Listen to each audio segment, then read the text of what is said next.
பிஸ்மில்லாஹிர்ரஹ்மானிர்ரஹீம். M பள்ளியின் தலைமை ஆசிரியர் அவர்களுக்கும் ஆசிரியர் மற்றும் மாணவர்க்கும் என் வணக்கத்தை தெரிவித்துக் கொள்கிறேன். வீரம் போற்று பாரத நாடு குடியரசாக மாறிய நன்னாள் இன்று. இந்த பொன்னான தருணத்தில் குடியரசு தினம் பற்றி பேசுவதில் மிக்க மகிழ்ச்சி அடைகிறேன். இன்று ஜனவரி 26. நாம் 76வது குடியரசு தினத்தை கொண்டாடுகின்றோம். ஒவ்வொரு ஆண்டிலும் இந்த நாளை நாம் மிகுந்த உற்சாகத்துடனும் மகிழ்ச்சியுடனும் கொண்டாடுகின்றோம். இந்திய தலைநகரான புதுடெல்லி செங்கோட்டையில் குடியரசுத் தலைவர் கொடியேற்றுவார். பாரத நாடு பழம்பெரும் நாடு.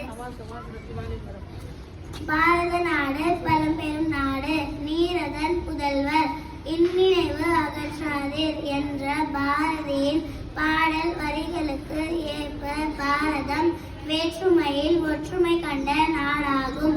இத்தகைய சிறப்புமிக்க குடியரசினை காப்பது நம் முதல் கடமையாகும்.